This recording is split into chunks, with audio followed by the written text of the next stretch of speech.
Hey, what's going on, everybody? It's Marcus from TCG Discussions coming at you with a little bit of a different video today. So I'm in no way trying to take or steal anyone's content here. I just want to make this video, and I think that this is a topic that's worth talking about. And this is about whether or not Nami is quote-unquote a problem in the meta. And one thing we're going to do is start off with a little bit of juicy drama. So, Heart Pirates, whether you love him or hate him for whatever personal reasons, I enjoy his content from time to time. But, he is a very controversial person for his own personal political statements. But I think when it comes to like One Piece, he has a lot of good things to say, regardless. But I was watching this video and he was like kind of like talking about Nami in the meta. And so we have a tier list spreadsheet right here that I'm basically going to use to kind of like forward this discussion. But he makes this video talking about how like Nami is like at the top post ban list and how problematic it could be like if everybody played her, and then talks about these leaders. So we'll kind of go into that. And then we're going to talk about this guy and his response. He's probably what I would say is the biggest Nami coper I've ever seen. But his views are like super problematic when it comes to like even understanding or addressing Nami, despite the fact that he's probably like only a Nami player. And a lot of people know him as ThatMillGuy or more ThatMillGuy for this. But I'm making a video about this because like this guy, this mill guy, right? And anyone who thinks the same things he does, like I feel that they just need to be kind of called out for their views and opinions on Nami. I think that Nami is an incredibly toxic deck. We have the first place list from Pasadena right here, and we're just gonna go over like why she's super busted and basically why all the points that he ends up making in this video don't even like really matter. Like. And he makes, Heart Pirates makes a response video in general to this response video, which is like 40 minutes long. He makes a 43-minute video responding to Heart Pirates' base video. And then he makes another response video in response to that. But I'm responding kind of to both. So let's talk about, Nami, why she's an issue, and what these guys had to say about it. So to summarize Heart Pirates video right here, okay, he talks about why Nami is a problem. He talks about these meta decks right here, and we have them also pulled up right here in this image. We've got Enel, Bonnie, Perona, Gecko, Red Purple Law. I threw this guy in here, RP Luffy, because he's kind of meta. And then he talks about, like, of these meta decks, which these two are also meta decks, which beats Nami, and it's these two. And the reason why he says that they have a chance to beat Nami is because of Gion. And he mainly talks about Gion. And Gion is the most powerful card against Nami. Like, no matter what, like, this guy has to say about it, I, like, literally just don't care.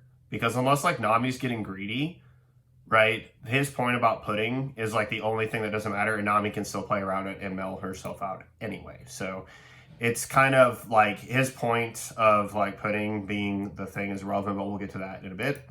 So he really only talks about Gion, and Gion is like pretty problematic. And then he then talks about the fact that Dofi just hard loses to Lucci.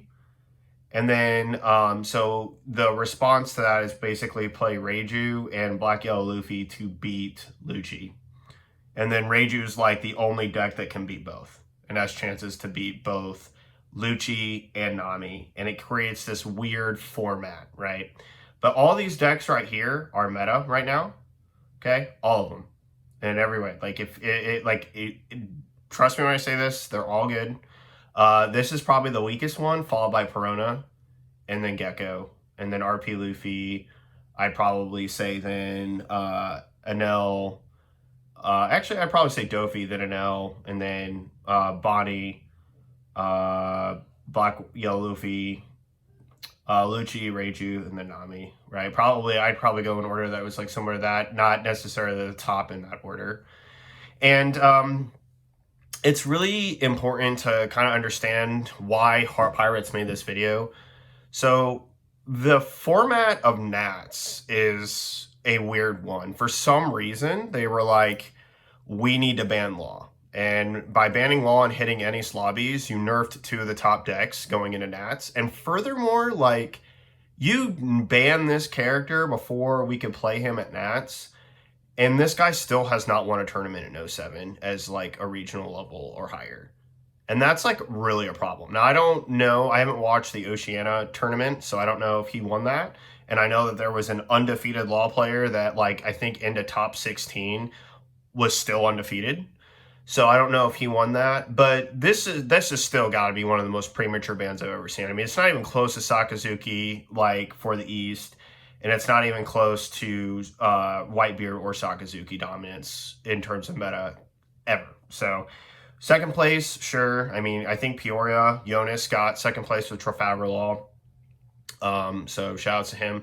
But I mean, this guy getting banned before Nats and removing it as a playable option is forcing us into this weird meta where we have to choose between like Reiju, Dofi. Now that he lost any slobbies, but spoiler alert, didn't change a dang thing. Lucci still decimates Dofi, and like it's still Scorched Earth. And just kind of opens up the format, but then she's the problem, right? This deck right here is probably the most problematic problem because she actually beats every single deck here, and I'll explain why. And then to sum it up, Black, Yellow, Luffy, and Reiju are positive into Lucci, and then essentially leaving Reiju is like I said earlier, the only real option to play that has chances against Nami and everything else. But then the problem with like Reiju is she hard loses this matchup right here. And even though she's semi-positive into Bonnie, she also loses here. She can just flat out lose to Nami because Nami can literally beat anybody. Anel's can be problematic, but depending on how she opens, she just beats Anel in the face. So, it's weird. Like it's honestly a super weird meta, and it's even more confusing because we were kind of like solidified and figured it out, right? Like this is probably the safest of the best deck like Sakazuki, but it's really hard to play.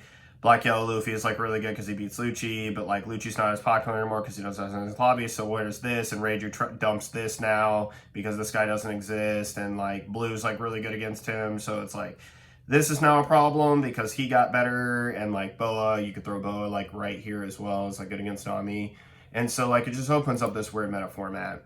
And I think that what he has to say here is like pretty legitimate, right? Like, you know, if you, and we will break down Nami extensively in this video, but his opinion on this, I think, is like pretty spot on. And for the record, this guy right here, despite what you think about him, has won multiple serials legitly offline.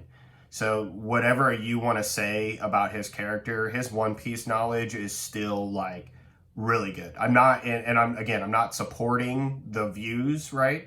I'm just outright saying that like, if he says it's a problem and other pros say that this deck is a problem, there's no way that like other serial winning pros talking about Nami, like even my own test group has talked about how like, oh, we're all really good, and then Nami is just this like rogue matchup that we lose, like Anel just loses. I'll talk about why. Anel is too slow. This is too slow. Only has a tech piece for Zoro. Protoss, literally like bottom 3 of like all these meta decks, and she's too slow. And she basically has to play Zoro or she auto loses.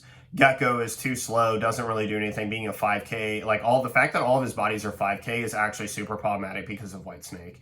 And then we've got Law here just like absolutely, again, having problems because White Snake, she can flood the board, but then like she attacks at the weak board, and then like still just defends on multiple attacks, has a blocker. Like there's just lots of things that go very, very wrong for Law in the matchup. RP Luffy can be powerful into her, especially like if they get greedy, they go to 7, you can like rip cards, and you do want to press the gas, and you do play big bodies and ramp to them quickly. But your ramp like Ball and Clay is useless. She's never going to play anything that like you can even really use that with. Furthermore, he doesn't have good removal in the early game, so Snake Dance just gets a lot of value bouncing back with Kaya, and it's like super problematic. She opens up triggers that just like absolutely kill you. You have to push the tempo. And yeah, you can build a big board and try to like starve her out, but it doesn't really matter. And we'll also talk about the starve strat. Why again, this deck is too much of a problem. Like as a meta deck after this deck got banned. And like, yeah, we're gonna try to like have an aggro deck, and this is pretty much an aggro deck, Reiju. So she's like the best of both worlds. She's an aggro deck, and she has access to putting in Gion. But she still just outright loses to like a semi-bad hand against this deck. And even then, like, her Dawn minusing prevents her from like having like big swings in order to beat this deck down. And so, yeah, she's kind of a problem. And yeah, we'll just, that's pretty much the summation of Heart Pirates' view. So moving on to ThatMillGuy. Now we spent 10 minutes setting everything up. This guy basically, addresses like everything. I'm gonna play some of these opinions that he has, and we're just gonna listen to him kind of talk about like, oh, this or that, maybe if it plays, and I'll address like some of his opinions. It's for casuals. Like a lot of decks that are meta playable and have a powerful ability are playable. They are all playable to a certain degree, especially like Moria. Like Moria was and is a good black deck. It's just like slightly worse than.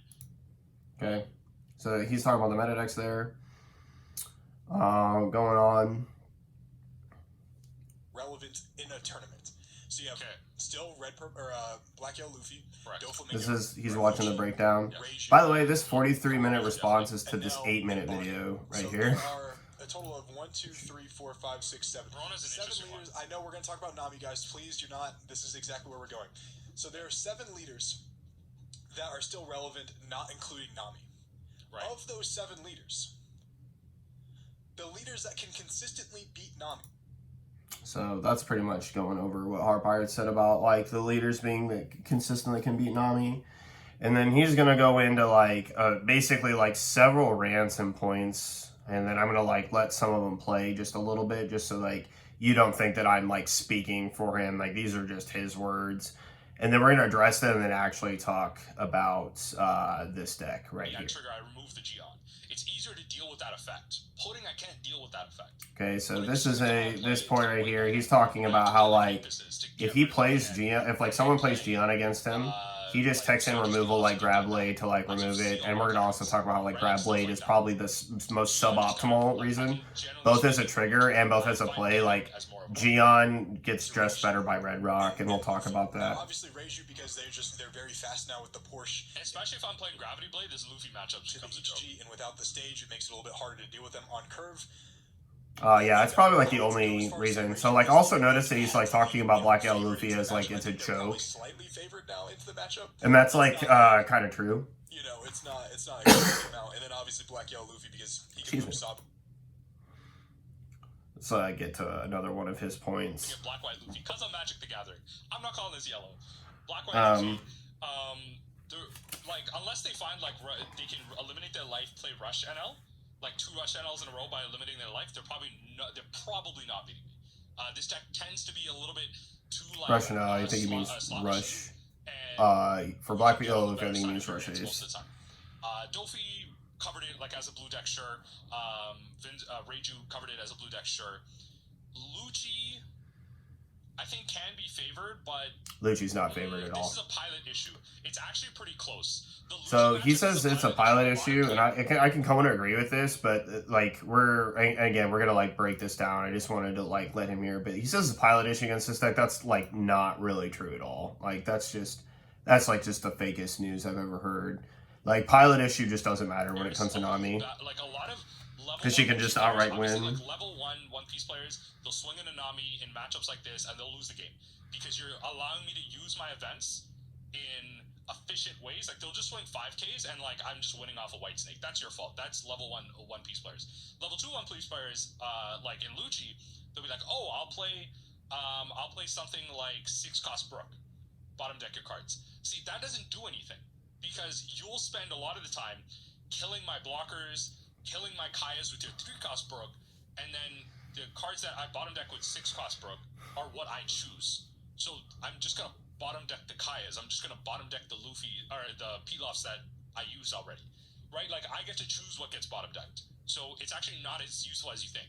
The good Lucci players will build out a board, they will wait, and then they will play out a lot of these bigger characters, and they will continue to pop my characters with their Rob Lucci's like my blockers. They'll set up a big board, then they'll start going for alpha swings with like Morias or bigger characters. Right, like 6K, 7K swings, like 6K, 7K characters, and then add a bunch of Dons, start going 9s. If they get some Morias out, they can go 13s.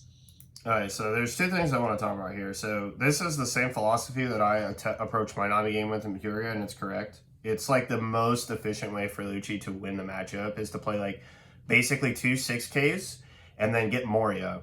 And they basically swing 4 9s a turn, right? That's taking 2 cards from her unless they White Snake. And you can also test with like a 5 to see if you can get the White Snake out and then just increase to like 10, 11, 11, 11 over the 999, right? And this way you can just hyper pressure, still take 2 cards for whatever, right?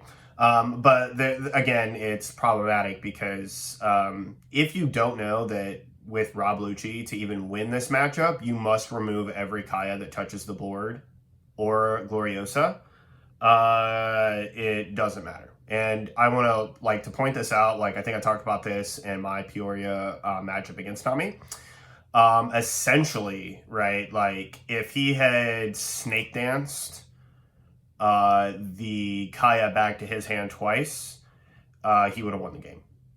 And that is, he had 4 cards left in the deck. That is how close it is, even with this strategy, right? He's talking about popping his blocker, popping this. The blocker, it does need to get removed, and we play plenty of cards. Like an example, this is my current list of Lucci postman, right? That's going to be for 08. I need to go to 2.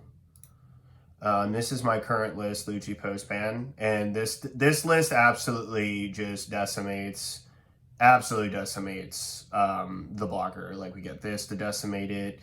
We have all these cards that we'll use as free reduction. This card established is just a free minus, and then we can remove the blocker somewhere else. So, like this has no problem outing any more than my other listed. No, like I said, I only won when she had 4 cards left in deck, and she milled 2 Pilaf and triggered only one of these instead of like double of these. And we're gonna get into her.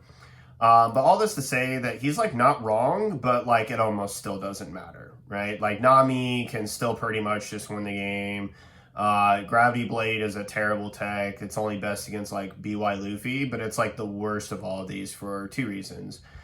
So we'll talk about this just real quick. Red Rock is probably going to be the best card for Nami to tech and for removal over removing these Impel Down Stars.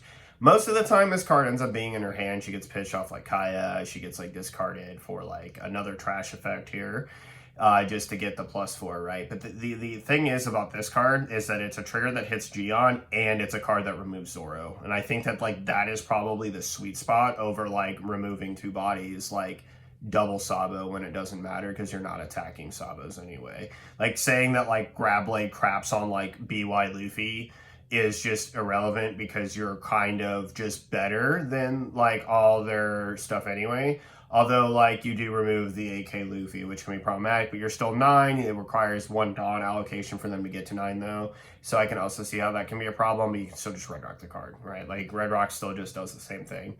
Doesn't hit it as a 5K though, so maybe. But the other thing that's really good about Red Rock is at 10 Dawn, you still have 4 Dawn, which is enough for your even curved events. And I think that's just a little bit more efficient while solving multiple problems. Like, Grab Blade doesn't touch Sora, for example. It doesn't touch Dofi. It doesn't touch Hody. It doesn't touch any of these other cards. So if they play like a 1-for-1 tempo swing and you just need to get rid of it, I think that Red Rock is probably going to be the best option. But we won't let this play too much longer because you can go watch this video. And then they'll also put in like 1 Brook, 2 Brooks, whatever.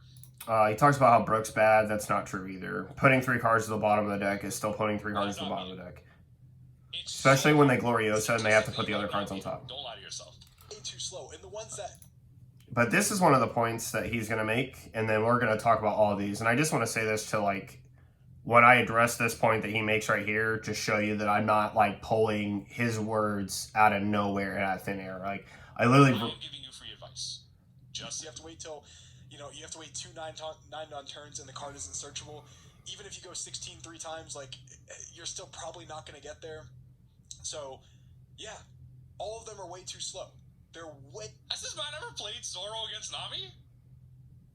How many Nami players in this comment section have actually beat a Zoro without Red Rock? Be for real. 9-cost Zoro comes down, they're on the play, 9-cost Zoro comes down on their 9-dawn turn. How many of you have beat it without Red Rock? I watched a video where he actually beat Zoro. Don't lie to me, you have not. That card comes down on curve, that card comes down the turn after, that card comes the turn after that. You have not beat it. It's so hard. Statistically, you have not beat it. Don't lie to yourself. Way too slow. And the ones that are able to actually beat Nami cannot beat Lucci. So you're in a dice roll. So these, so this is kind of like his point, right? We're in this dice roll meta because like Lucci just beats these guys pretty hard, like especially Reiju. Like if he can remove the 7 cost, like the matchup's free. Always, there will always be a best deck. There will be a best 2. And then Nami just basically decimates everybody. So let's just get into like the points that he makes in this video, and we're gonna just overarching talk about this because I'm not playing this video for 43 minutes and addressing this at each point. Like that's just like stealing his content, and I don't want to do that. One of the first assertions that he makes is that like clear and concise gameplay is just going to beat Nami, like that it's a matchup knowledge issue, kind of like, when he was talking about like Zoro there, like have you ever played against Nami, like that's like kind of one of the things he talks about. He eventually tells people to like get good and all this other stuff, and that Nami is like super interactive and all this other stuff. It's just absolutely crazy. Just talking about clear and concise gameplay beating Nami, period, right? It doesn't matter if you're actually clear and concise against Nami. And it doesn't even matter about the tech against Nami either, because the reality is that this deck is inevitable. And that's actually the word that I use to describe Nami as a deck. She is an inevitable deck, right? She inevitably wins the game. And I can mathematically prove to you that if Nami has a perfect game, which we will get into later, if she has a perfect game, she will draw all of her cards and it's not close. It's just absolutely not close, right? One of the points that he makes in this video is that like starving them and pudding is like the best strategy against Nami as a blue player, right? Well, there's multiple problems with that strat. The first one is this card. This card is a straight minus to the hand, okay? This card as an activation is a -2 to the hand. So getting below 5-6, the cards that like you would want to address, right? Nami being Pudding or Isho, right? And Law to like rip cards out of her hand at 7, which just forget that. That's not going to happen. Kaya and this Gavel basically make it impossible for any of those effects to resolve against her, while still giving her the exact kind of protection, mill, and forward game state that she wants. Kaya comes down, gets rid of a couple of these cards, or gets rid of like a counter that's dead or something else, and then all of a sudden she's at 4 or 5 cards. I was playing in Peoria, the same thing happened to me. Like, Isho just didn't get his effect one time because, like, it was too good. And, like, even then, if you rip 2Ks, they have a bunch of Dawn up and, like, all their events are still in their hand and Kaya's on the board and White Snake bounces it back to hand. Like, they're just still winning the game.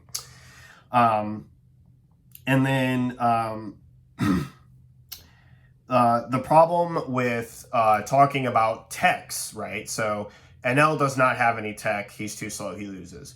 Zoro's the best option. He's still slow. And even if you go 16 3 times, if she has 4 life, it still may not matter. And if she has a couple blockers on the board, it doesn't matter. You have to remove the blockers she's not attacking, aka they're not going to get rested by Bonnie. So like Zoro's attacks just getting eaten up, and then she like counters out of what she can. And then like just, mills herself more and then draws more cards, and it's obnoxious and stupid. Even if she blocks like 2 attacks and then gets 1, even if you damage her 1 time, like it's still problematic, right?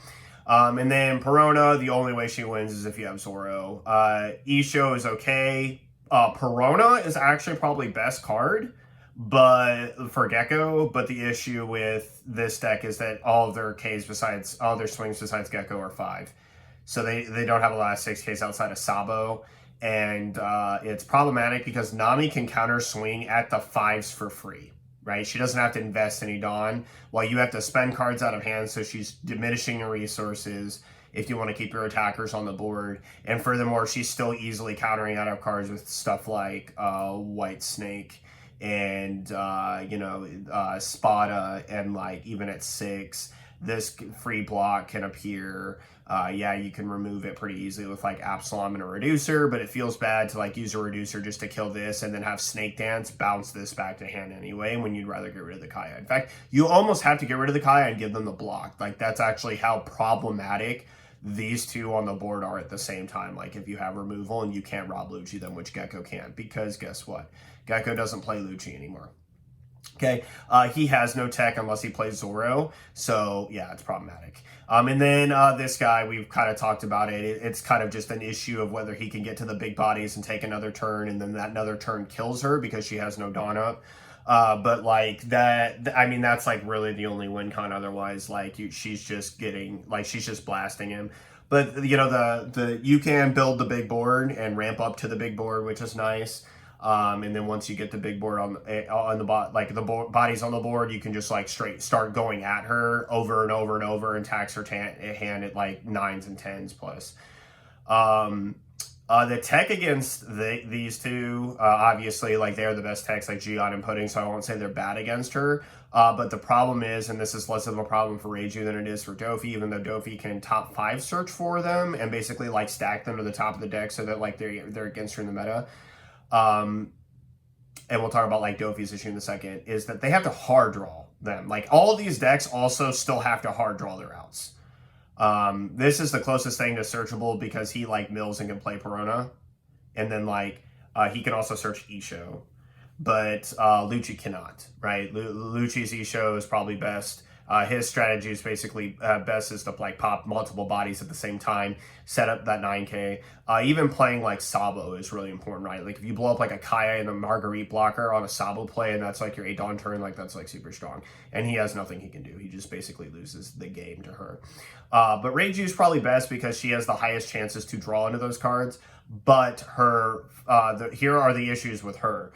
The stage, the event, the top 5 searches, both of them will bottom deck the resources that are used against her, and then it's lost. Like, you basically will have to cycle through your whole deck, which she can do relatively easily, but it might be too late by the time you need to put the pressure on to kill her.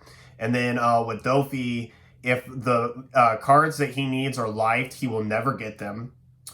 Same thing for her. If they're lifed, she'll never get them. But she can draw through her deck a lot more than he can. And his problem is that he has to stack them. Like, he has to see those cards come to the hand. And then even his swings are just easily mitigated and playing into her palm until, like, she gets, to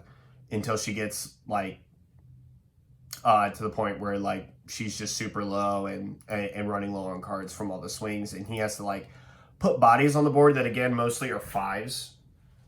The 6-6-9 strategy works, but 10-12 Kaido is too slow. It's basically passing a turn to her, which is something you don't want. You can't even swing. It's terrible. So, something else that he talked about here is like swinging 13. Swinging 13 has got to be one of the things that he talks about. It's one of the most unfeasible things to do with most decks in the game. Like even Bonnie, right? Her strongest card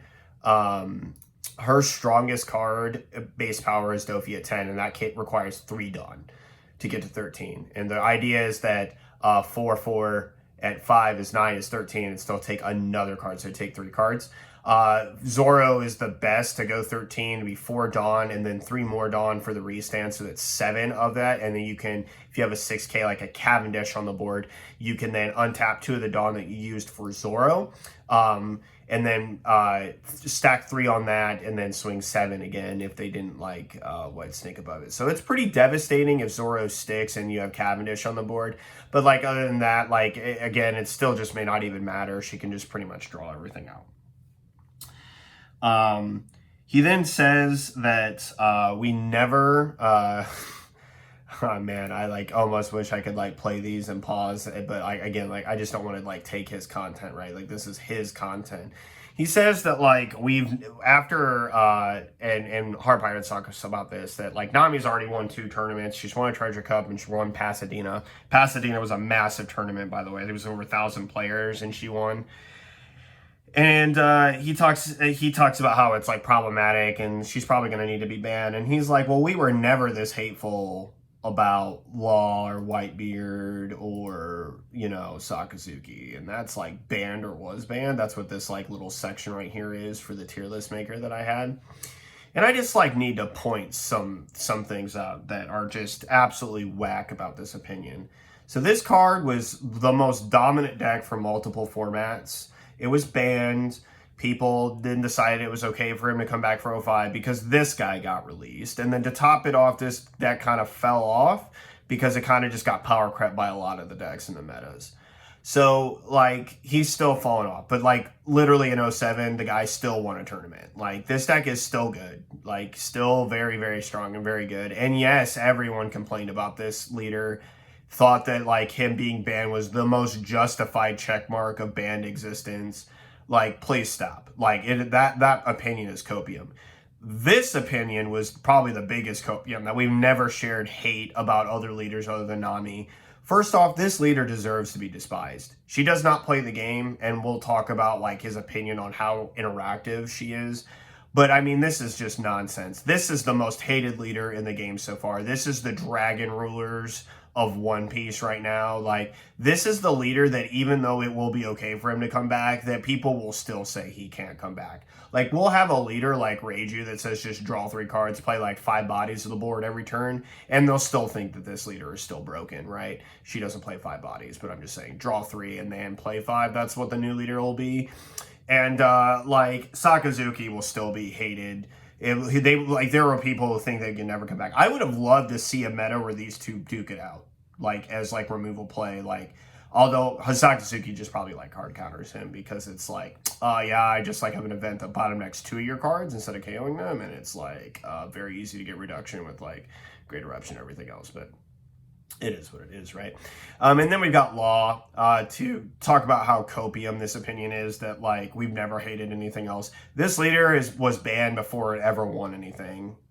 So, like, I don't want to hear it. This leader was banned preemptively before it could even get to our meta in 08. And to talk about us, like, not having hatred for leaders, this leader was hated based on sim gameplay and tournament results from a completely different format in this game. So this is just that opinion that he has about, like, us not hating, like, other decks like Nami is just, it's copium. Like, it's completely copium. He said that people just need to get good against Nami. And this is probably, like, the best time to talk about it. Getting good against Nami doesn't exist, okay? There are definitely things that you need to understand about Nami. That is true. And there's things that, like, you need to realize that you can and cannot do. That's also true. But at the end of the day, it doesn't matter. Decks need to try their best against her and just not give her turn after turn after turn after turn after turn after turn after turn after turn and more Dawn in order for all these events to resolve. Against Bonnie, for example, like, just to, like, talk about this, like, in the matchup, right? These two decks specifically, Enel and Bonnie, do not have the ability to just simply stand by and build their board. Why do they not have the ability to do that? Because most of their cards cannot attack on play. Furthermore, to, like, build up their board and give her Dawn, all their swings that they eventually build up to basically, like, are like, oh, look, oh, I have these cards on the board, but you have 10 Dawn, all of it's up, and, like, 7, 8, 9 cards in hand. and I literally just have pass turn, pass turn, pass turn, let you dig 5 deeper, and you've played 2 or 3 Sanji's Pilafs, and a couple Kayas, and a couple Marguerite blockers, and now you have 10 Dawn with 7, 8 cards in hand, 2 blockers and a Kaya, and you're just waiting to play this dumb card to put Kaya back in hand. Like, it's so dumb, man. And, like, you just can't wait for that. Like, you have to swing and peg at her and to keep the hand size relatively low, because if she gets the 10 Dawn and you haven't made a dent and she has 8 cards in hand, and you guess what? These decks right here, these decks have no removal for her hand whatsoever. They can't do anything about it. In fact, all 3 of them, maybe Isho here, like that's like the closest thing, but like at the end of the day, they really can't. Gecko can more than anything. He cannot. He can if she has 7 or more, but she can play around it. And that's like the other thing. Even if they did, all of these decks have tech, and she can still play around it and win the game. It's really stupid, right? Like, and I can't explain this enough. And again, like when we get to the Nami breakdown of how this is like one of the worst constructed alt condition wins in the game, we'll talk about it, right? We'll get into that. But bottom line is, like, there's no such thing as just getting good. Okay. It's won 2 tournaments. It's a problem. So yeah, like if you're wondering if it's a problem, this guy's like asked the question flat out, is Nami winning 2 tournaments a problem? Yes, it is. Right. It's not about the fact that she won. It's about what she is and that she won. Right? She is playing a completely different game of One Piece than everyone else. In fact, she is not playing One Piece. And like I don't mean to like blast my Nami fans and brothers out there who like that play this deck, right? And by that I mean I'm not your brother because I don't play Nami. I have this deck constructed just to show you what the first place list was and make this video. But the point is that like when it comes to like homegirl doing whatever she wants to do, she does so while crapping on every single one of these decks with absolutely no regard. Okay. Next thing he says is that other TCGs have alt win cons. Okay. So number one, like, yes, other TCGs have alt win cons, but they get banned. They get, like, heavily banned. Like, Gumblar Hand Loop in Yu-Gi-Oh! Got banned. Victory Strike Cell Surge. They banned the leader and reduced the 8 cost to 1, which was overkill. Okay? What else is it? They power crept and Silver Bullet created Victory Strike Surge Goku out of existence. Okay. Troop Dupe Scoop also banned out of existence. The Cannon Burn in Yu-Gi-Oh! Also banned out of existence. Even then, so they errated the cards so that they banned cards and errated cards to not even make that loop possible with other cards. Cashtira Zone Lock banned. So this whole alt win con idea, even like link format, right? Like link format in Yu-Gi-Oh! With double Firewall Dragon into like extra zone lock, like banned, right? Necros having Vanity's Emptiness like sent into a card with a 2300 booty. And like the Necros card defensively that you used, the Jin lock, right? They banned it. And so this entire idea of like alt win con that he's talking about, other TCGs happening and having, okay, yeah, every other alt win con they get banned out of existence in every other game. These are some examples on top of what I've talked about. So I talked about Gumblar, Toad Burn, Cashtira, Cell Surge, Victory Strike, Gogeta, Hand Loop, and Masters. Like no other TCGs let alt win cons stay. They're like if they're toxic enough, they'll just remove them immediately. Like Gogeta hand loop, for example. If you don't know what that was, it was Shenron leader with like Gogeta Hero Revive that just on play put your opponent's hand size at 3, and then the leader effect activated. He swung triple strike basically 3 times, and your opponent died. Like they just could not counter out because you just basically put them to 4. Swing, give them 1 card, and then swing again, and then just head dump, and then like they have 5 cards to your like 12, and you just lose. So like this whole concept of alt win con, if it's ever good enough, they always end up banning it out of existence. Okay, and then let's discuss like one thing about this deck. We're gonna kind of like talk about like the deck's overall format, right?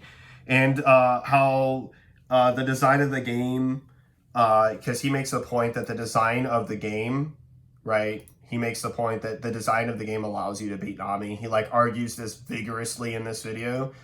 Yeah, that's the biggest like load of crap I've ever heard in my life. So here's the problem with Nami, right? We have Pilaf and Snake. We have Kaya Bounce here, okay? We have this dumb card. And we have Marguerite Blocker, right? These are probably some of your best cards in the deck, if not everything, okay? And there's nothing most decks can do because the combination of these 4 cards exist, okay? Notice what I'm doing. I'm going to these 4 cards over and over again. These 4 cards are the most problematic problem of the deck, by far. This card is good no matter whether it's in her hand or in her life. This card is good no matter if it's in her hand or it's in her life. This card is only good when it's played to the board, but it's broken immediately when it is. It blocks a swing, doesn't cost her any counter, and draws a card to replace itself.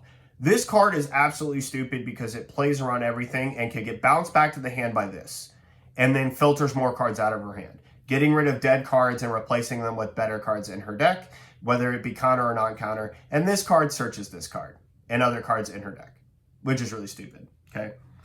And the problem is that any developed theorem that you have for any of these decks is basically made moot.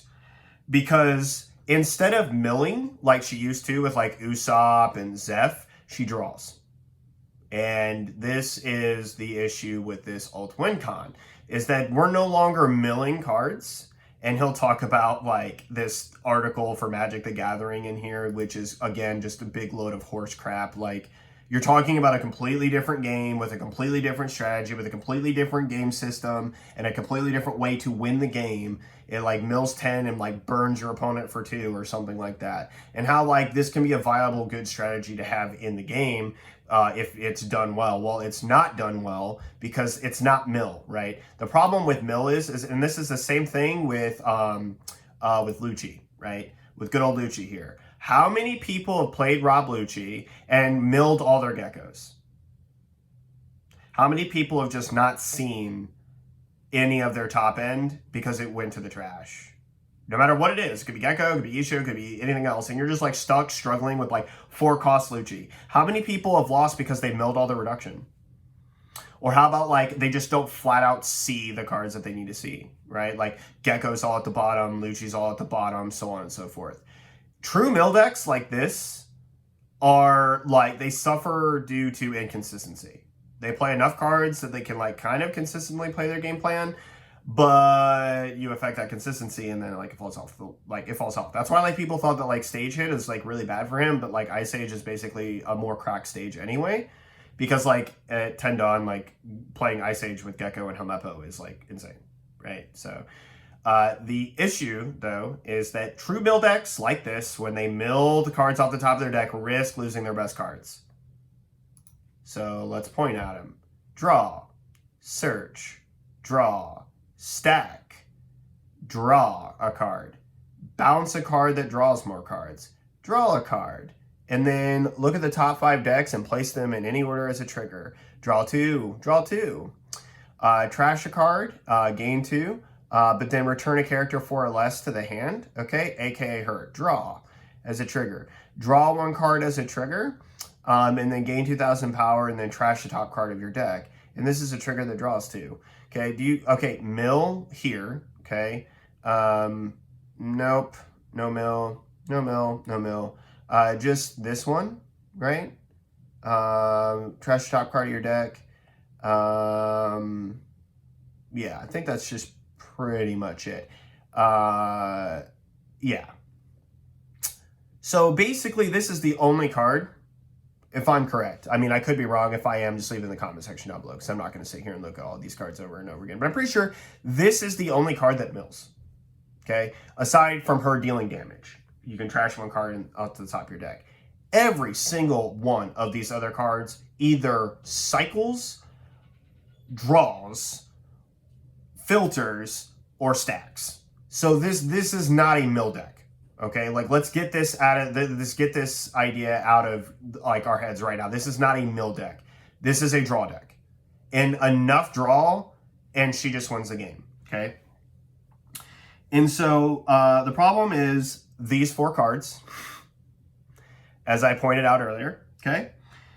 And the Sanji's Pilaf, Gloriosa, Snake Dance, and Takaya Bounce, Gloriosa and her other targets basically make Nami a hyper filter deck that consistently draws. That's 16 cards. These 16 cards right here, 1, 2, 3, 4, okay? This draws 2. So that's 8. That's 16. That's 16 whether it's a trigger. That's like even more dumb, right? 16. If this searches a card on every hit, that's 20. 24, okay? Follow me with this. Then White Snake, right? This is just saying that she countered with all these cards. White Snake is also a draw, so that's 28, okay? Then Snake Dance, best bounce is Kaya. Let's just say that every time Snake Dance resolved, it hits Kaya.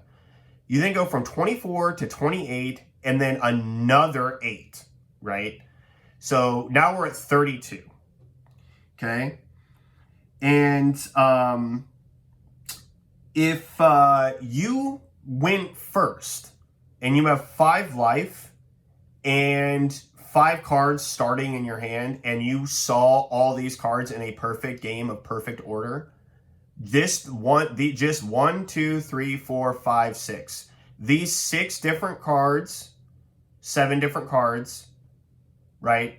And you saw them. This is not including Marguerite, because Marguerite, actually, I haven't even talked about Marguerite. So that's actually, I think it's just these. Yeah, it's these 6. I keep saying 7. It's 6. Anyway, with these 6 cards, right, you are sitting at 46 out of 50. Okay? Again, 8 times 2 is 16. Times, plus another 8 is 24. 28. 32. 36. Oh, so it does include her. Plus 10 between life and hand is 46. That means Nami only has to go 4 turns, and in a perfect world, she will draw herself out. Nothing you did here, provided you attacked at all, right? And she just resolved these. She is literally going to win the game. And guess what? If you don't attack, she can just wait the 8 turns. It doesn't matter. So what? How do you win the game? If she just perfectly drew all 4 of these cards and never resolved any of these but had them, she still just wins the game. And that is why this is a problem. She is inevitable. None of this is random anymore. This is all just hyper consistency and drawing, okay? And like everyone's like, oh, well, is it really that big of a problem? Yes, it is that big of a problem. She's won twice. She won over 1,000-player tournament. I think like the biggest in the United States so far. She won it. So this concept and idea that this is not a problem, get that out of your head immediately. And you should, okay? And then if she went second and had a perfect game, she will have only needed to draw 3 cards. So take 3 turns. That is how absurdly broken this deck is. Okay? And we've all played against her. We all know when they like get Kaya, like double peel off, like it just feels over after 3 Kayas and 2 peel offs. The game just feels completely over. Like you can't do anything. You swing a life and hit Impel Down Stars, which is just another draw 2, right? Or this card, which is a draw card and then trash a card. It's basically draw a card and then trash another card, so it's a draw, right? And a mill. So it's like 2 cards gone. That is how stupid this deck is. And like this whole idea of him talking about how is it really a problem? Yeah, it's a problem because no matter what you do, I already explained, no matter what you do, if she saw a perfect game, you lose. She draws herself out, man. You can't do anything about it. You just literally can't do anything about it. And it's insane. Okay? Like, it's actually insane. So moving on. In summary, game design does not allow you to beat Nami. Okay? Design doesn't really allow you to beat Nami at all. Cards like White Snake and Snake Dance, these 2 cards right here, right? Essentially tell your opponent you're not playing the game. 6K leaders are very problematic. That's why this guy right here has only 3 life. The fact that a stall mill deck gets to draw a card to replace this and simply be a 6K for the turn is literally an affront as a 5 life leader to everything we want to do. It's an affront, okay? It's disgusting. Not to mention, and I want to point this out, okay? Before you're like, look at this. Searchable. Searchable. This card searches it. Searchable. Searchable, okay?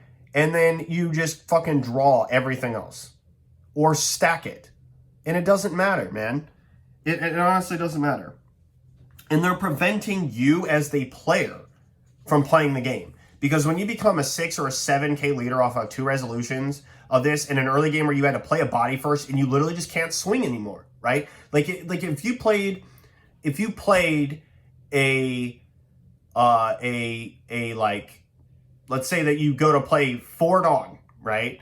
And you play a card for 4 Dawn, you play a blocker, swing 5, she Snake Dances, replaces this card, did no damage, passes turn. Now Nami's at 5 Dawn, right?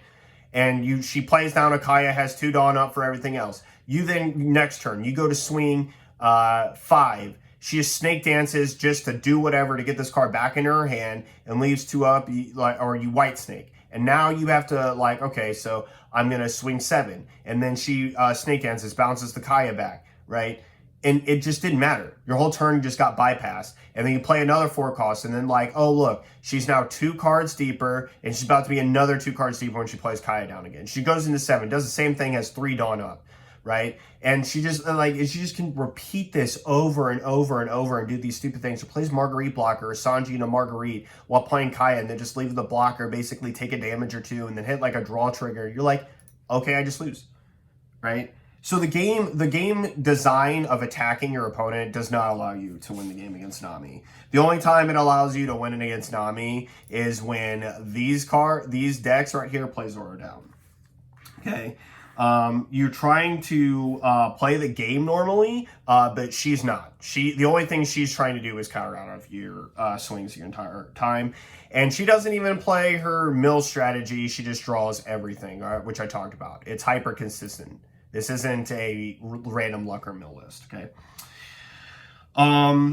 He then gets really emotional all up in his feelings, and some of these responses that I'm responding to are a little bit weird, but he gets like frustrated, and then he tells people that they need to like, before they can critique Nami, that they need to tell themselves that they suck for not beating her, and then like develop a theorem around like beating her and getting like more strategy and tech cards to beat her.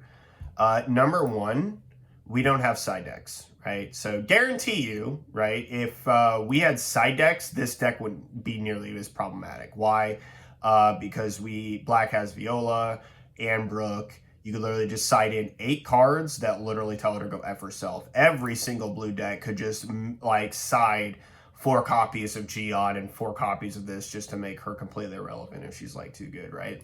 And then, you know, green would just side every Zoro in that they can, and then try to get to that curve and pressure her, play back to back, and then double pressure her, and just basically make her life a living, like, HE double hockey sticks.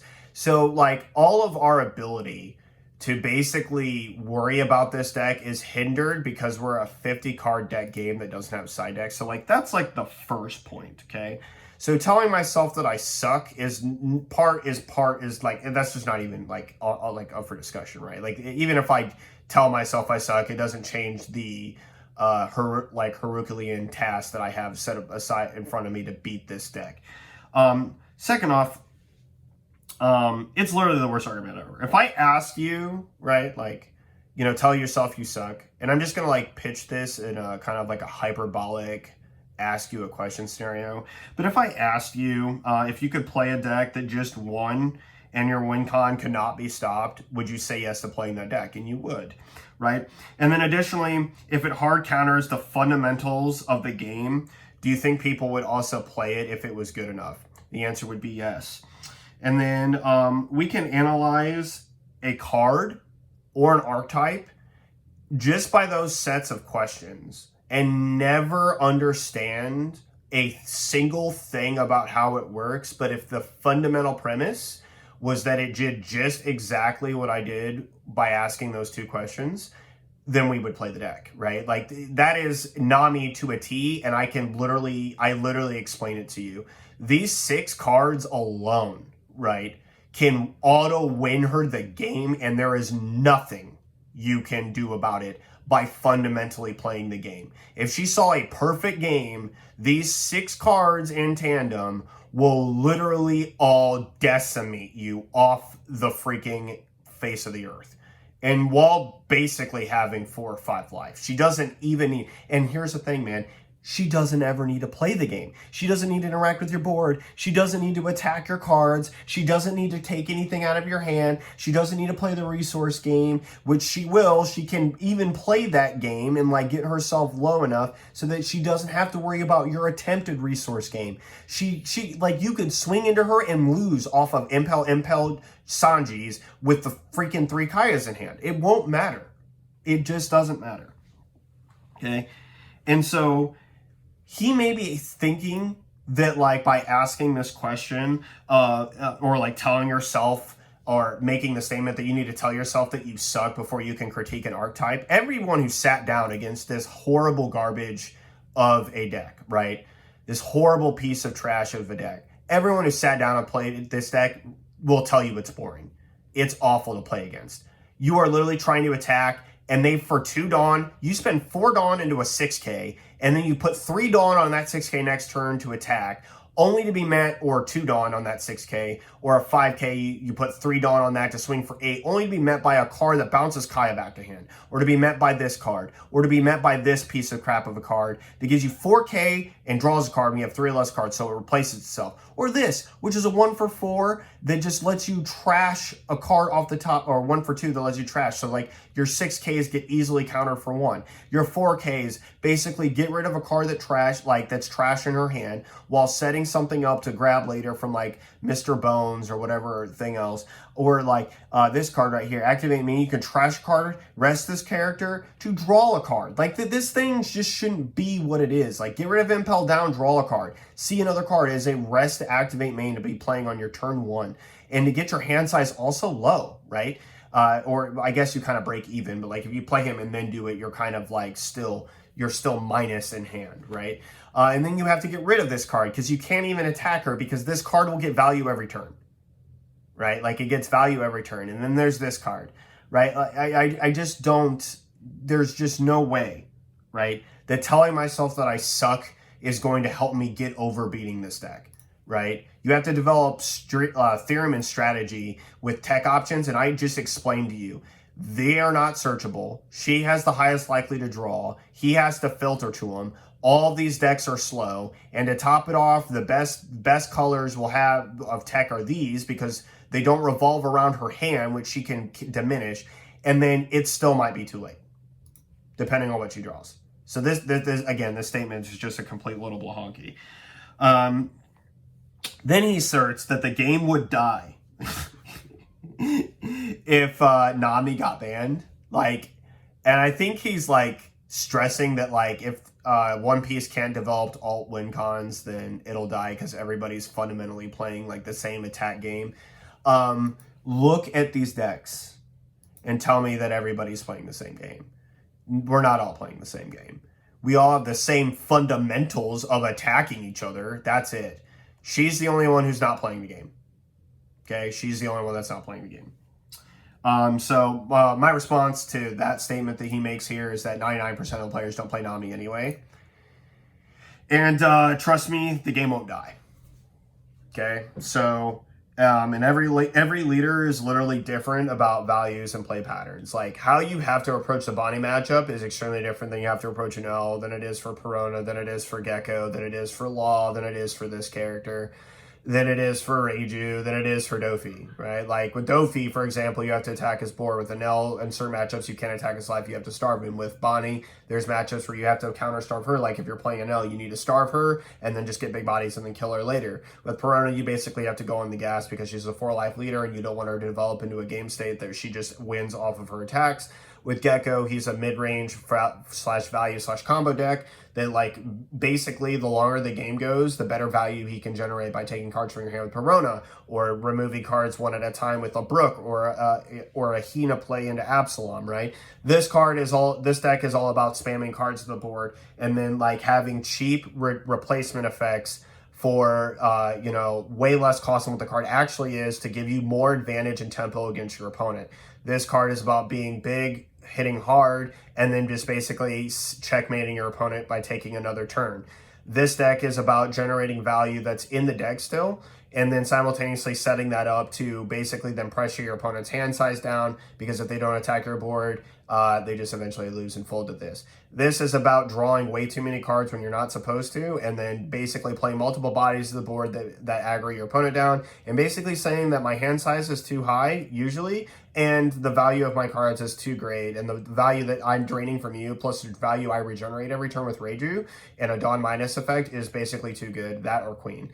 This is about Scorched Earth and removing thing and making whatever you play not matter, and if he succeeds in the strategy, you lose. And this is literally about building an iron wall that you can't get through unless you're blue, or aka this guy, you take another turn and swing 15 attack when he's at 5, right? So like all of these decks play the game extremely differently. That's just a a very brief summary of meta-analysis of what every single deck does, right? And this deck doesn't give a rat's ass about what any of these decks are trying to do. And it doesn't matter. And it's that serious. It literally does not matter. Okay? It like, she is that problematic, right? All the things that I described that you are attempting to do in each one of these decks for each of their game states in their attempted achieved game state doesn't matter to her. It's irrelevant. She doesn't care. She is about drawing herself out and then countering out of your swings while generating more advantage for doing so, and then just inevitably telling you that you've lost the game. So the longer the game goes, the more inevitable she is. She just wins the game. On to the next thing. You need to play Nami, you need to learn Nami, and then you need to learn to play against it. Okay? This has got to be like the wildest take I think that he's probably made. Number one, you do not need to play Nami to understand that you just can't do anything about it. Just listen to my explanations on why you can't do anything about it, and then that's pretty much it, okay? Second thing is yes, there are things that you can do that are better in the matchup, but there's two different schools of thought and theory, right? They don't always have white snakes, so 5Ks can actually peg her. If she has to spend a 9K swing counter on a 5K, this means that later in the game, when you do play big bodies, she doesn't get as much value. He talks about swinging 13 because it takes 3 cards out of hand. Taking 2 is just fine. 9 is very good against her, especially if she has like 2 Dawn up, because she like P-locked and played Marguerite at 8 Dawn, right? She has only 2. A 9K swing is going to take another card out of her hand on top of this and continuously pressure her, which will require her to have a lot of 2Ks in hand in order to counter out, right? So number one, I already explained how she can self-draw her out, right? So as I explained earlier, that learning to play against it doesn't matter. In fact, I watched a game where he played a mirror of this. He saw double Kaya, triple Pilaf, and then like his opponent saw like one Kaya, and he scooped. And then he was like, why did my opponent scoop? It's like, oh, gee, you drew like 8 cards, and he still was at 40 in deck. Like, that's why. Like, or like he was basically like 30 cards to his like 18 when the guy scooped. But like, that's why, man. Because there's nothing he can do in the game anymore. What's he gonna do? And first off, in this mirror, that's disgusting. Who wants to play this mirror? I mean, what kind of sick joke is that? This mirror is a joke. It is like, who drew into all these draw cards? That's all this is. Terrible. Because no one's gonna swing to not give you value off Snake Dance. I don't even want to know how this matchup is won in the mirror. That's disgusting. That's disgusting. Number 2, 13k swings is inconceivable unless you're playing Zoro. So taking multiple cards out of her hand for anything is just actually not possible. Which is his like biggest assertion. And again, I just encourage you to watch this video because like he gets like so emotional and yelly. Let's see if we can like find an area where he's like that. And he's just like super passionate. And like this is the part where he like talks about the Mill article. I think this is gonna be okay. Scroll down. By the way, shout out to Millstone for even making Nami possible. Okay. Hold on, follow me here. Because you mentioned casual players. Follow me here. Okay, where is it? I believe it's at the bottom of the article. Where is it? Something? I think it's here, actually. Yeah, okay. So, right here. R&D was worried about this card before it came out. So this was like, you pay 1 red, remove the top 10 cards of your library, and then it deals 2 damage. So R&D was worried about this card before it came out because it's very powerful. When it came out, lukewarm response players we learned didn't want to play it. And it was an interesting lesson because what happens, you pay red and you remove the top 10 cards of your deck and you deal 2 damage. Right? You deal 2 damage. They didn't want to mill themselves because casual players don't understand the difference between your cards getting milled and drawing cards. It's all random. They want to have the choice. Wait, so like right there, philosophically, that's incorrect. This is not a mill deck. This card is a mill card. Has nothing to do with this game, or it's like absolute play. This is R&D worried about something in Magic the Gathering. This is One Piece, where everything is about attacking and how you approach it. Even in Magic, the attack complications between like flying and blocking and all that other stuff are very, very different, right? Reach, for example, all these other things, right? And so the issue is that we are much more simple and linear than that. We go directly here or at the board, okay? And this is not a mill strategy. This is a mill card, okay? This mills the top 10 cards off the deck and then deals 2 damage, okay? There's no mill in this deck besides this card right here. That's it, okay? And then the trigger on this. That's it. That's the only randomness you're talking about, bro. Anytime you have a win con that is go to 0 in deck and it is all draw is a problem. So don't know what this guy's all hyped about by bringing this article from 2010 about this. It's got to be the biggest bait and switch logic I've ever heard in my life. Your best cards could have just been at the bottom of the deck. You'd never draw them anyway. They would rather be screwed in terms of their draws than milled over.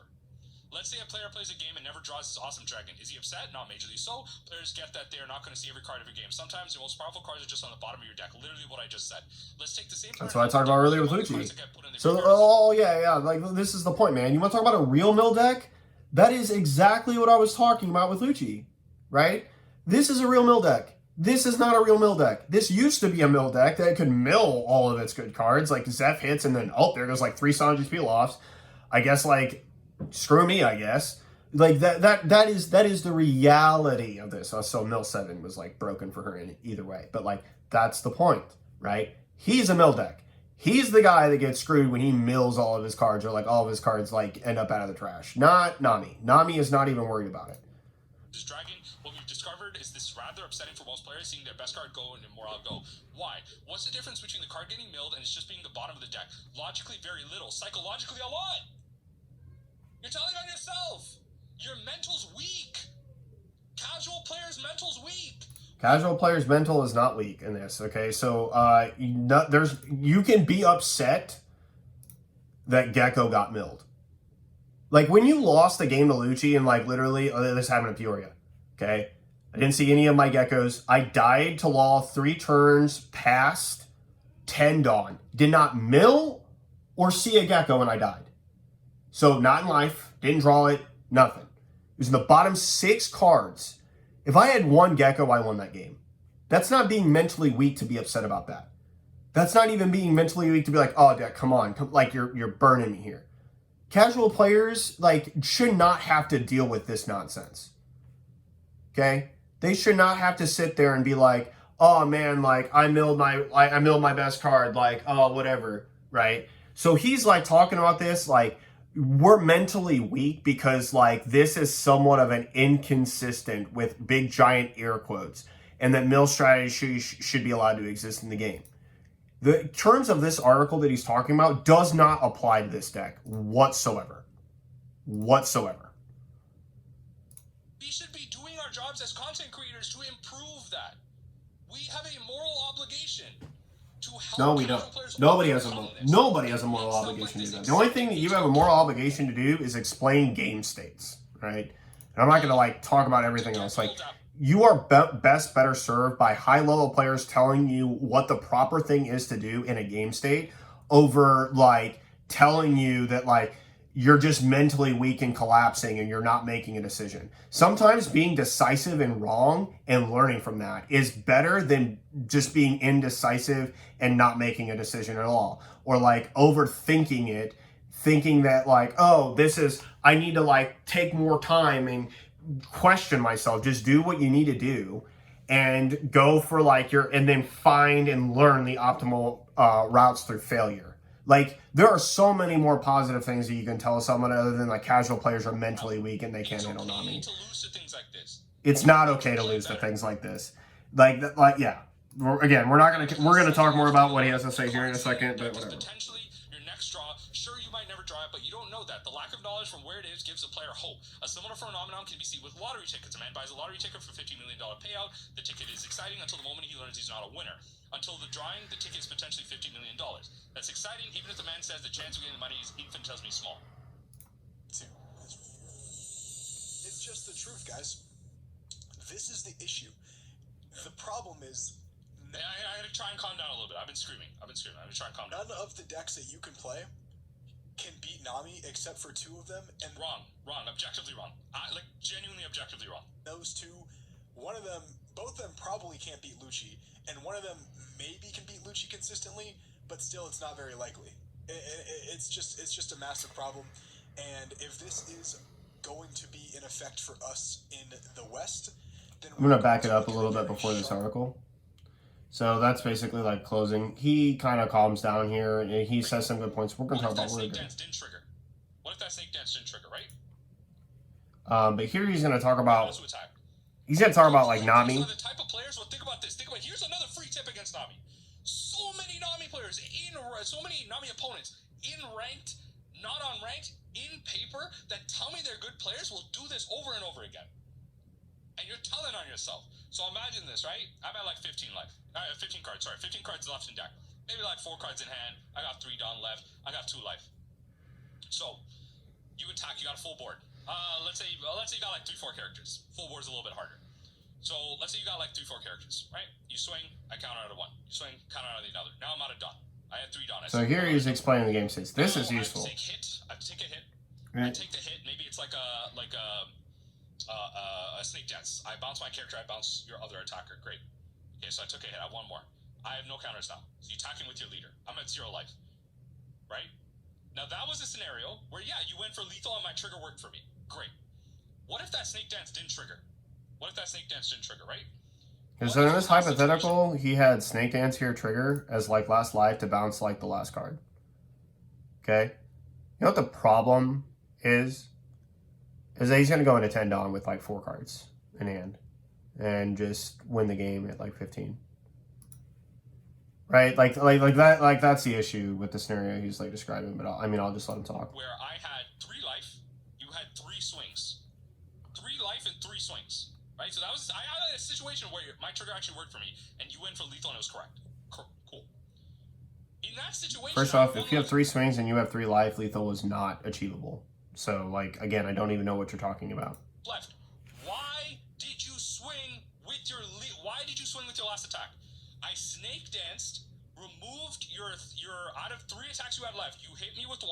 I have 1 life left. You have 2 attacks left. My Snake Dance took away your second attack. Why did you swing with your leader to take my last life away?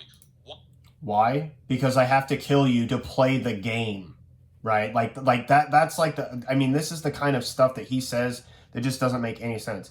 Why? Because everyone else is playing a different game than you.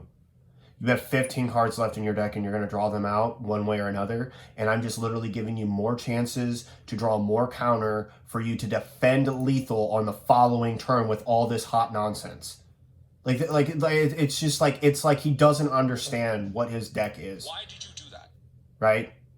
Why did you give me an opportunity for that trigger to be an impel down, to be a peel off, to be some type of draw to like a Spada, to then get me further into my deck and win the game? I have won so many games. And he's like talking about this like that doesn't matter, right? I'll tell you why that doesn't matter. So he's saying that like his opponent was wrong for swinging into his like last life in case it was peel off trigger to draw him further into his deck on that turn to give him more resources to like beat you, right? But here's the problem: when she goes to 10 Dawn next turn and just passes turn, when she had 3 Dawn to attempt to remove that life, guess what's gonna happen? Okay? Not only do you have now 10 Dawn to play all these cards again, you simultaneously, when I do give you that life, still drew 2 cards deeper into your deck, giving you more resources with the 10 Dawn to be able to do something. The only reason that even remotely matters is if like the peel off drew like 2 Kayas. That's like the only reason that would even matter. Otherwise, it is completely 100% correct. And this is like many of the things that like he talks about. We're just gonna finish up with like the rest of the stuff, get to some of the stuff that I agree with and disagree with. But because this video is already over an hour, and like, I mean, this is just so frustrating to like even listen to this guy talk about Nami like this. It's just like, it's disgusting. Like, I'm actually disgusted that like somebody who plays the deck this much can't even be honest about like what he's talking about. And he's talking about that like that's a free tip. You have to ask yourself, if you're the opponent, what else can you do? If you have the ability to do damage to Nami, do you literally give her more Dawn to not? If the answer to your question is yes, then I don't know what to tell you. Because, and if the scenario is what he outlined, guess what? It is a problem by having all these cards. Okay?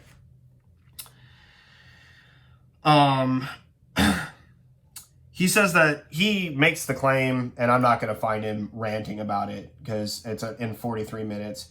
But he talks about how like Nami is the most interactive deck in the game. Okay. I'm not even really sure how to respond to this statement because it just seems like really denial, but I think I'll do my best. How does like Nami interact at all? For all the players that think that Nami is even remotely interactive, okay, let me explain all you do. You counter and play a card. You counter and play a card. You may swing 5 with lead at a body. That's it. You may attach 1, swing 5, 6k. That's it. You're not investing a lot of Dawn. You're not interacting with my board. You're not bouncing my cards unless it's like a trigger like Snake Dance. You're certainly not removing my cards unless you're playing Red Rock or Grab Blade or something else, so there's no interaction there. All the bodies that you play to the board are not to attack my life, which is how every other deck in the game plays. Furthermore, you don't give a crap about my game state. The only thing you care about is the cards in hand and how many are left in your deck and whether or not it's been sequenced correctly. Your life is full of triggers that will either bounce cards, mill cards, or draw cards. And so, again, just getting you further to a condition, you literally do not have to ever interact with my life at all. Even though you have a Dawn Attach effect that would mill a card, it's better that you just pretty much draw unless you need to secure that last hit for game. And then furthermore, on to top it all of it off, in no way can you say that there is any interaction with what she does, right? You are literally the most interactive deck in the game. Nothing we do really matters unless you're playing Lucci and can pop this and this before you get to Snake Dance it back to your hand. So, like, I don't want to hear that she's interactive. She's completely not. He talks about how you have to make multiple decisions as Nami and as an opponent. And to a degree, okay, I agree that the Nami player actually does have to make decisions. This is the first point I think that I can semi-agree with, and it's because of this card. So this card presents a problem that like Nami previously didn't have, and that is that when she searches top 5, whether she hits a card or whiffs, the 5 cards at the bottom in the order in which they are really matter, right? Because if it's a bunch of cards, like let's say that it's 2 of her, 2 of her, and 1 of this, right? If you put these 2 on top over these cards, like you've done something wrong. That's just like a very easy example. So like 2 of this doesn't filter, this filters, this filters. Drawing into these 2 cards and then playing out double Kaya would be advantageous. And let's say that you played Gloriosa again and then you needed to stack more cards on the bottom, correct? And this time you hit the Snake Dance, but you need to put like this. It is important that you remembered that Pilaf and a double Kaya is coming with these 2 cards followed by whatever else it is, because when you peel off, draw the 2 Kayas, draw double Kaya, that means the next 4 cards are going to be this 2, and if you put like a white snake and a Snake Dance, you can bounce a Kaya back to your hand and draw another card off the Snake Dance. So that is an actual way that I can explain to you that Nami truly like does what she does matters. You have multiple decisions to make on that front. You have no other decisions to make other than that. You are literally just choosing the best options of either draw combination of play versus what your opponent can do.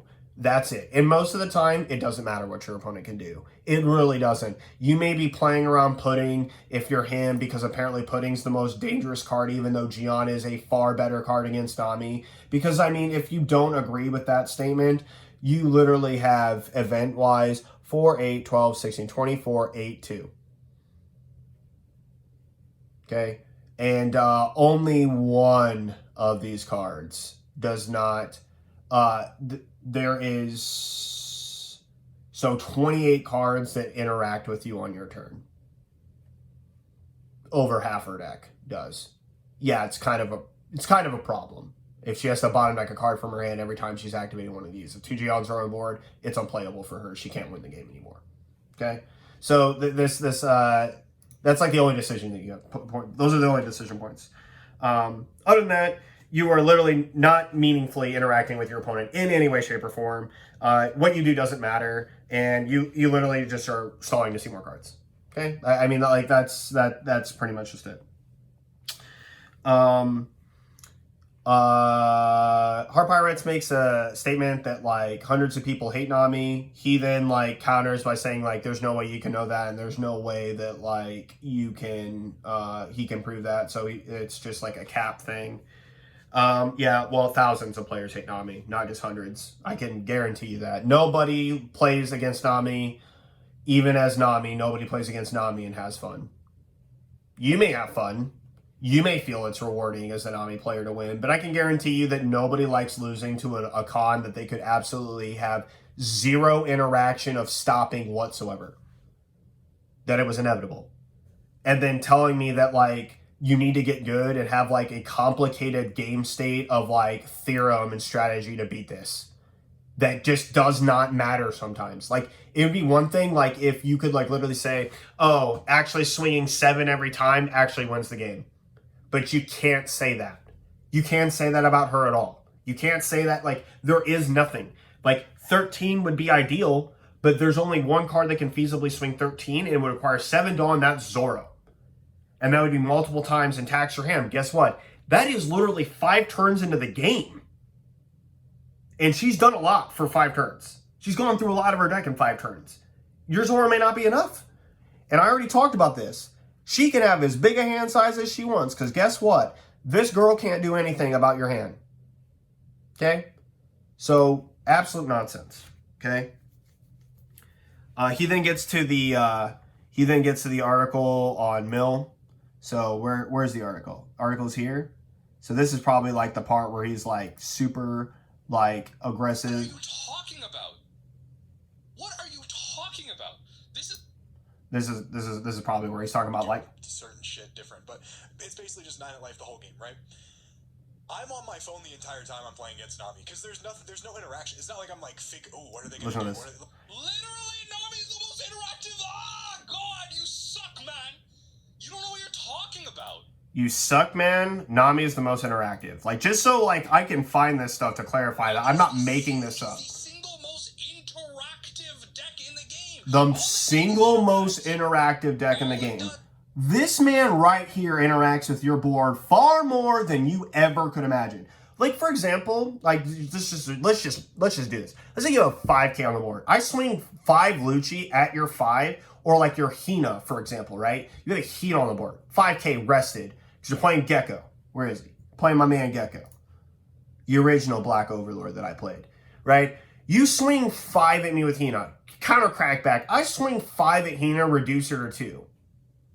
Do you realize what I just made you do there? I made you consider whether or not I have the ability to play Lucci this turn and remove her, and whether or not the counter you're about to waste in your hand is even worth it.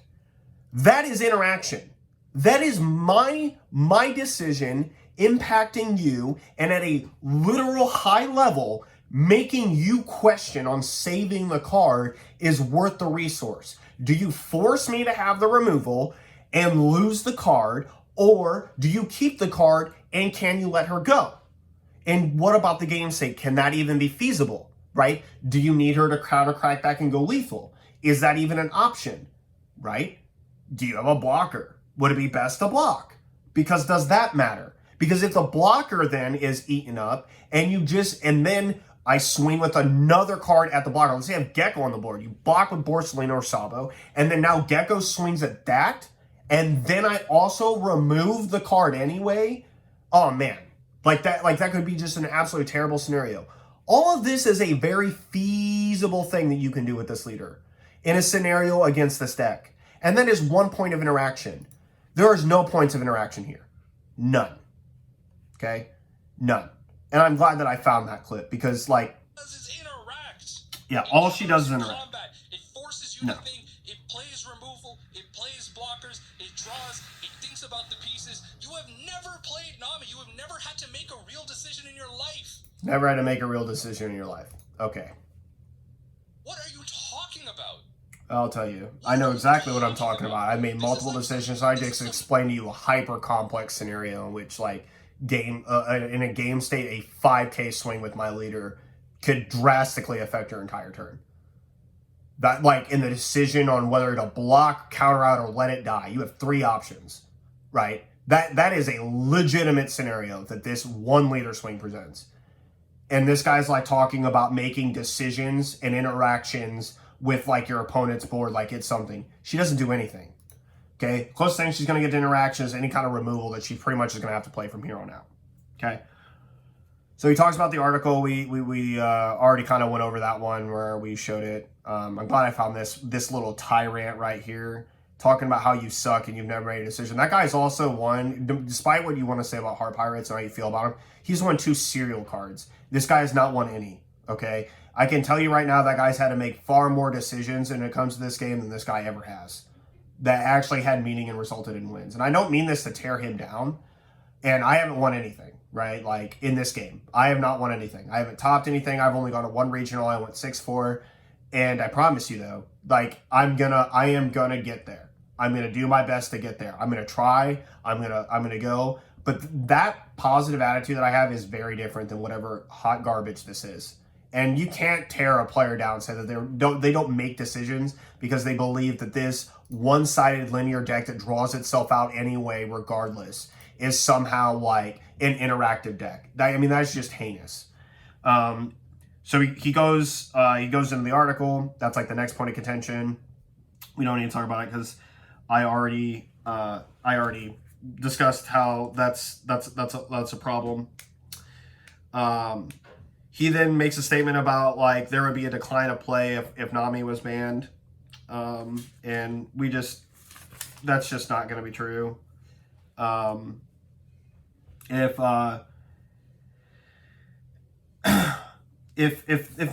Nami did get banned,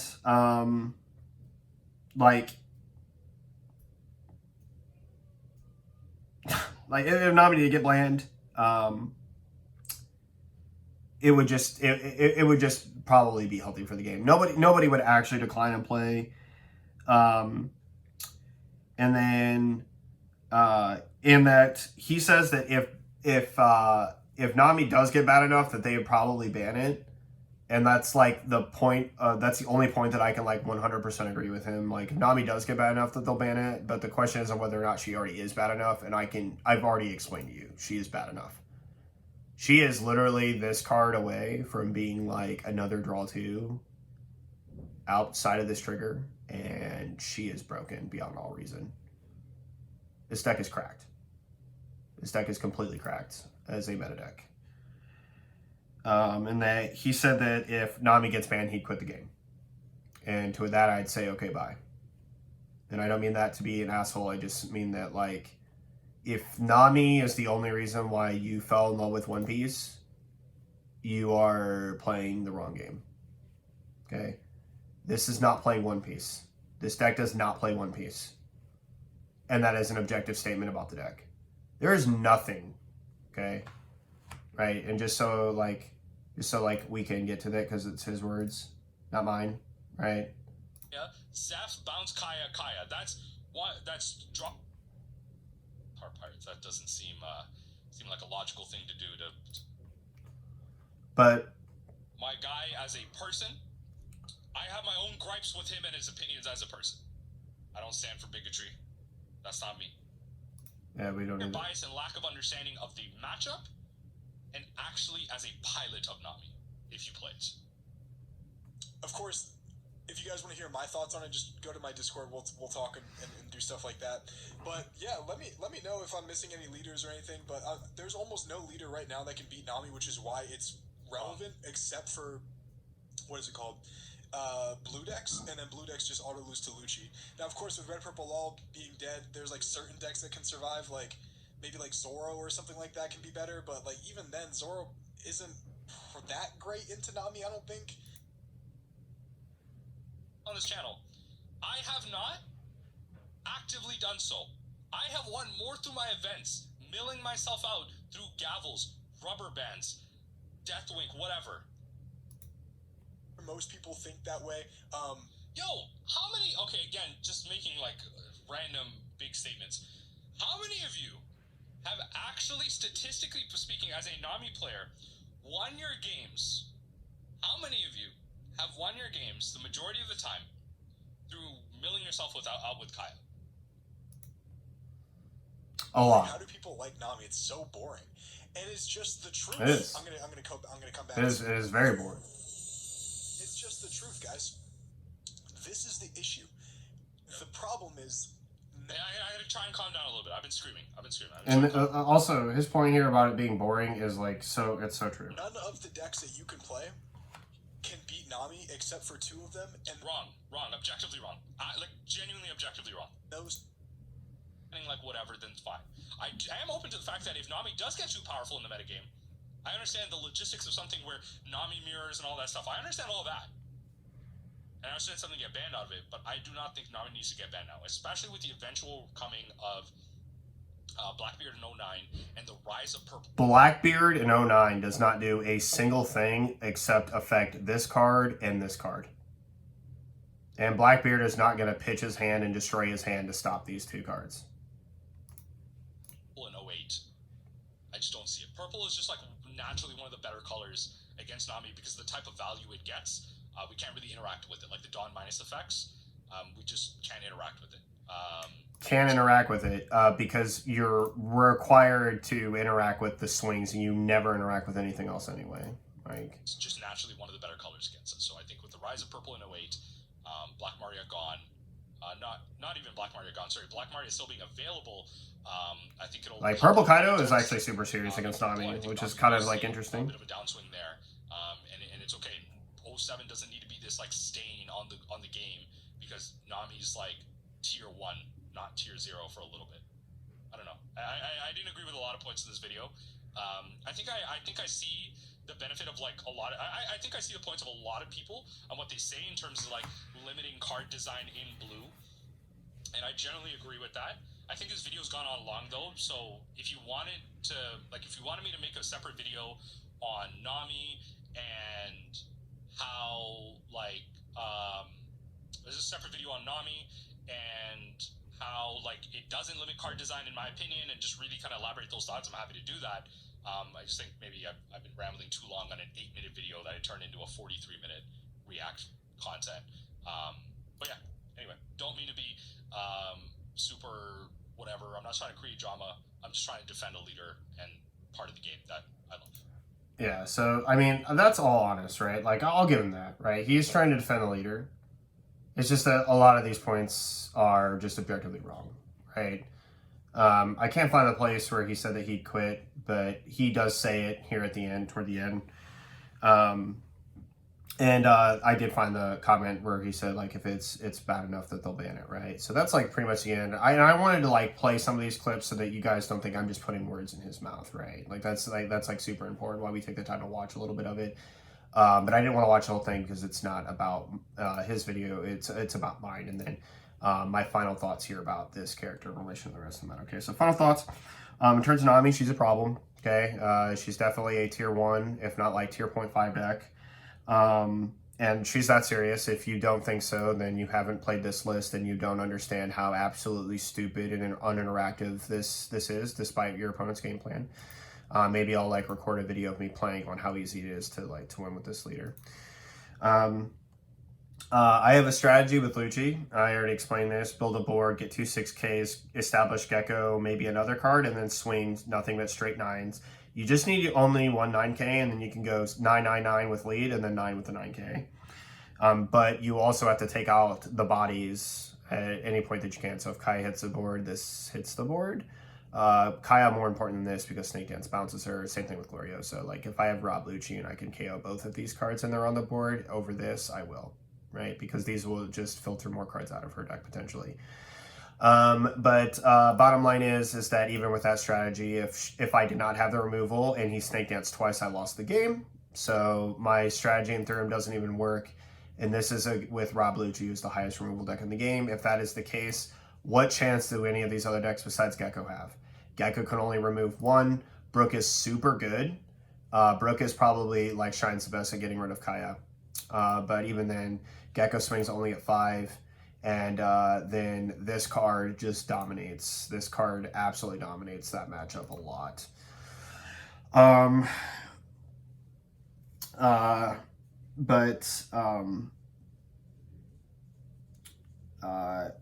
Like that Lucci interaction I explained, of what I have to do, that's like true interaction and true theorem with the bodies, right? Like where I have to like remove cards and then swing at a certain number while establishing a board and establishing strategy. And I'm having to interact with you while you're just literally just fending off my attacks to the best of your ability.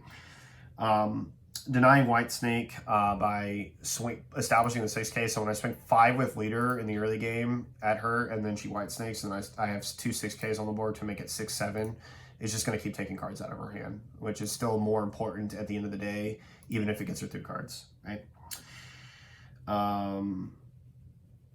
But there's still no interaction, right? You're not like returning any of the cards to my hand. You're not doing anything. You're just countering out.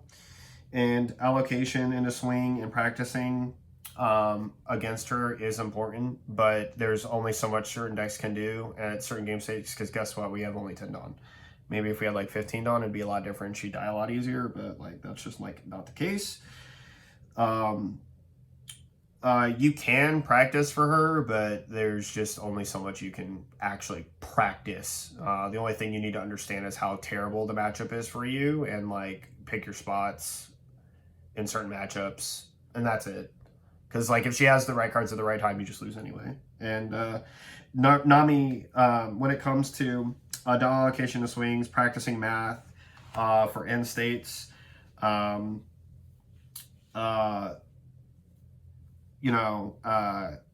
swinging, removing cards, tempo plays, and hand tacks through attacking at bodies. Nami basically ignores and circumvents all of these in open game states and just wins the game regardless, which is very, very much a problem. And she will outright win the game if she does nothing to you. Like that's the problem with this leader. She will still outright win the game with this list.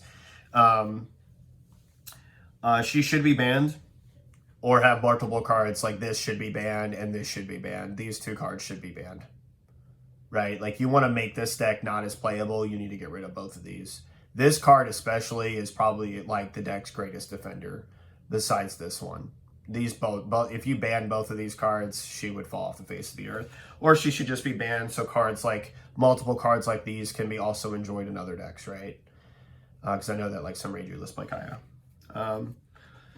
And then, yeah, and I just want to like point something else out about this. Like, this card right here is Cancer. It's literally just a trigger draw too. It has absolutely no other function in the deck. It has zero purpose besides being a target trigger, and then primarily a trigger or a discard fodder for the draw two of replacement of something else with Kaya, which is just absolutely stupid. She is simply not playing the same game like anyone else, and as tactically affects the meta, as Heart Pirates actually explained correctly. And then, and it's a fact. It's not that this tier list that he did, everything I've explained to you, right? And you may look at this video for an hour and 40 minutes, and if you're here this long, thank you for sticking with me. But you may have like listened to this video and think that like I'm smoking reefer and that she's like not that serious. Just play against this deck like 15 times in a row and tell me she's not. Right? Just do that.